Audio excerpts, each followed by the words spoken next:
the greatest man in history, Jesus. Had no servants, yet they called him master.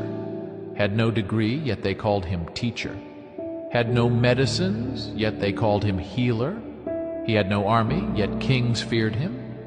He won no military battles, yet he conquered the world. He did not live in a castle, yet they called him Lord. He ruled no nations, yet they called him King.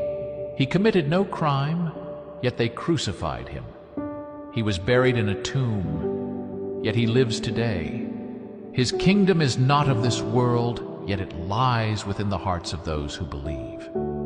He spoke of love and forgiveness, and his words have transformed millions. He offers no material wealth, yet we consider him the treasure of our lives. He promises no earthly power, yet in his name the powerless have found strength. Though he left no written words, his message has filled countless pages.